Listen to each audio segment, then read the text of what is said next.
Balete Mthethwa is on the ground for me, and she will be in conversation very soon with one of those parties, and she will be joined, of course, by the Patriotic Alliance. I believe she's got Kenny Kunene with her. Mbali, thank you so much for your time. Of course, I can see you, of course, from where I am standing. You're standing with Kenny Kunene. Of course, earlier on we saw how the PA's Gayton McKenzie was very excited in terms of how the PA is performing in this particular election, and of course they are also expected to be joining the National Assembly. Predictions at this point in time put them at least 9 seats. So I am sure that they are very pleased with their performance.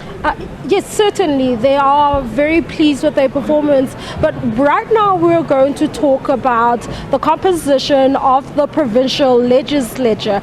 As the capturing of votes is almost concluded, it would seem as though there's no outright winner, and seems as though there will be a need for coalitions. And we know that the Patriotic Alliance has had a relationship in the past with the Democratic Alliance in the city of Johannesburg, but those relationships really fell apart when the Patriotic Alliance crossed the floor to join the ANC-EFF coalition in the city of Johannesburg. And right now we catch up with them to talk about their performance, but also to find out if they will consider going into a coalition with the ANC in the province or the Democratic Alliance.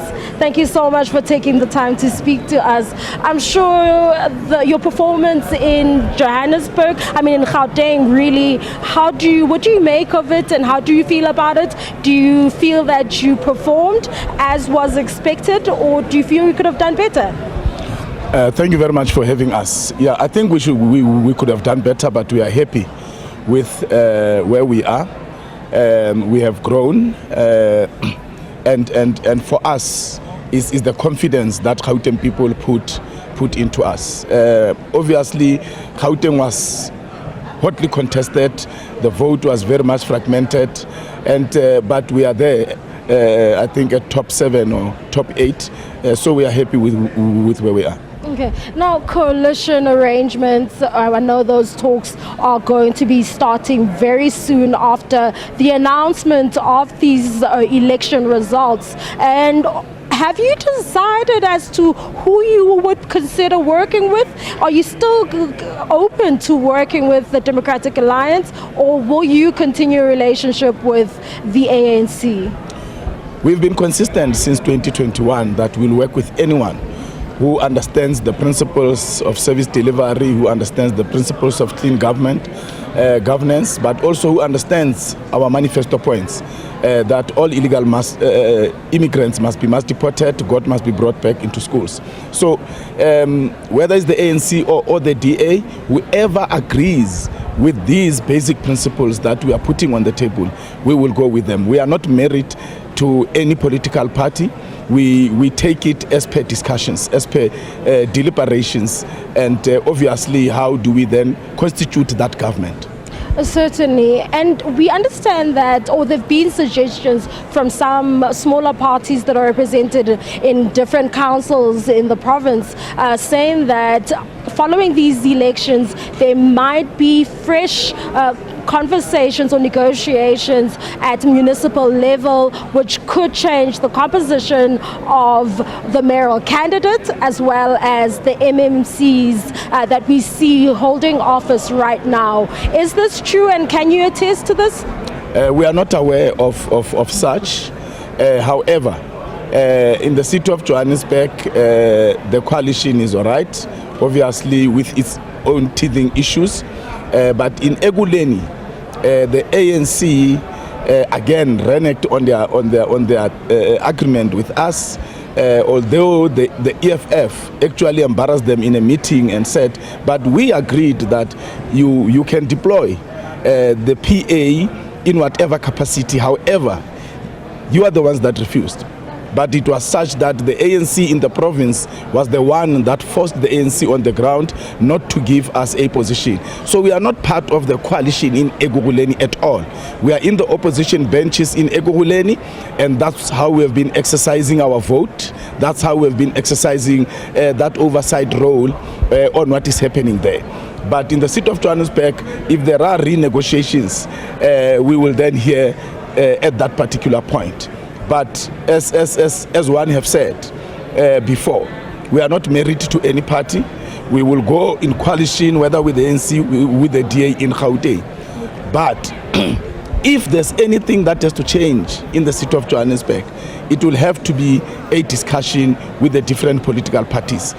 Ours is to maintain a stable coalition so that service delivery can be consistent.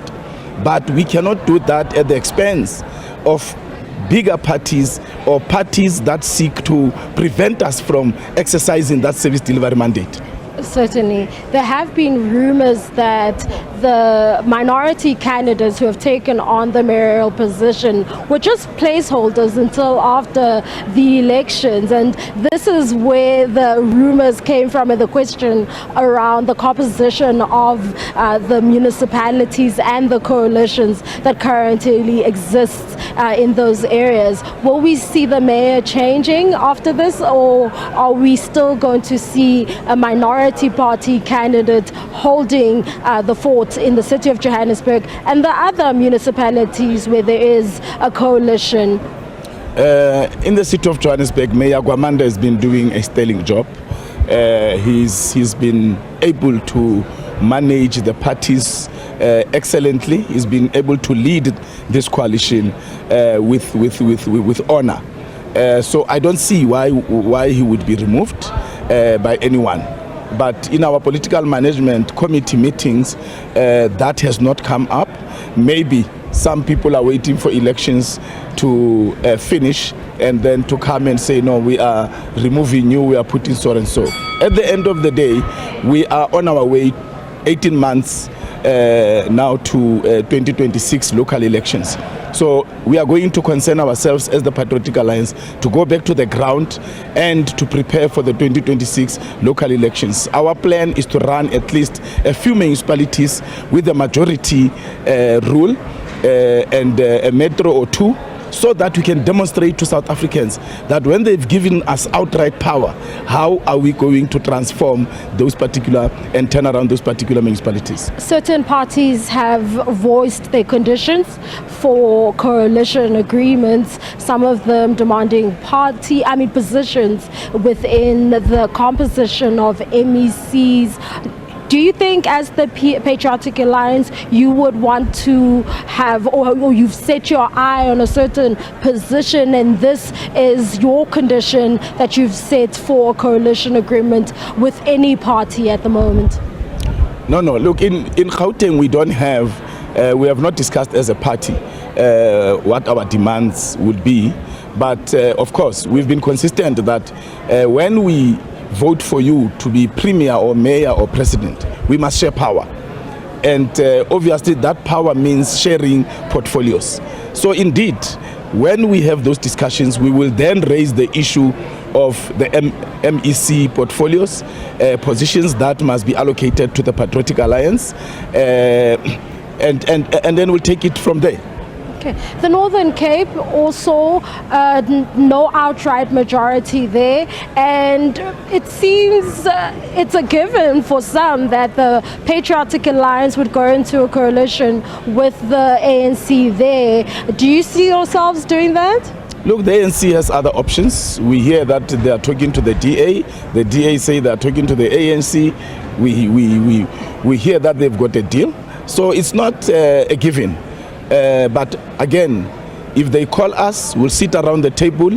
Whether we've got less than them and they've got more, we will speak as equals. And when we have agreed, we will then see our members being in the portfolios in the Northern Cape. Well, there's been some criticism, and this goes back to what you said about the sharing of power and positions, that if a party is coming in with a lesser percentage, how is it that they then make demands like positions or demand for the finance portfolio or the community safety or the police ministry, whatever it is?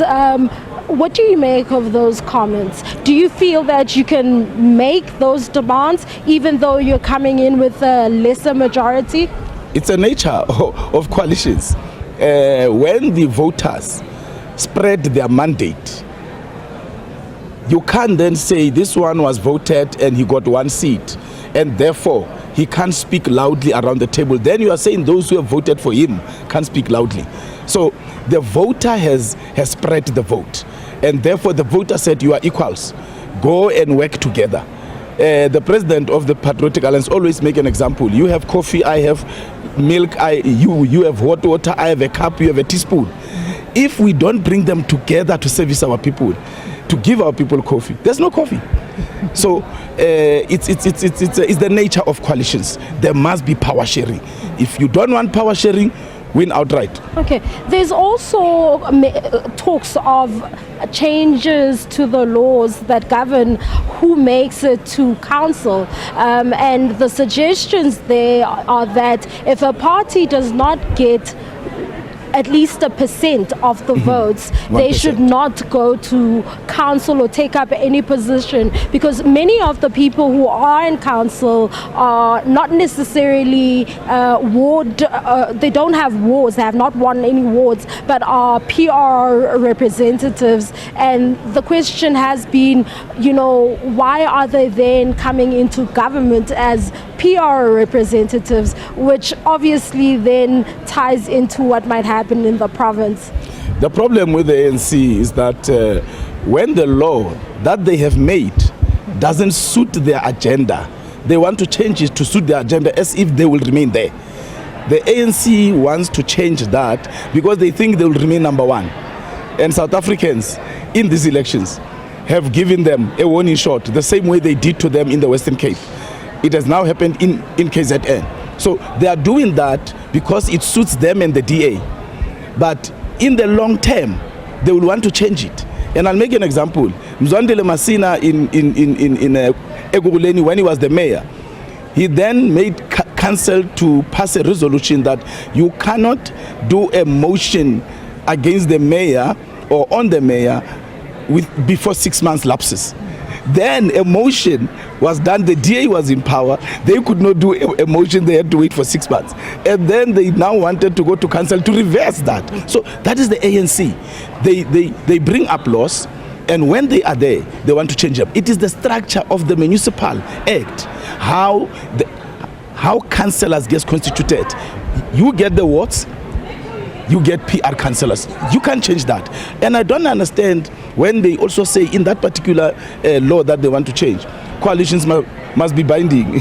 Legally, I don't see that going through. So you see a bunch of desperate adults who are making very, very nonsensical decisions.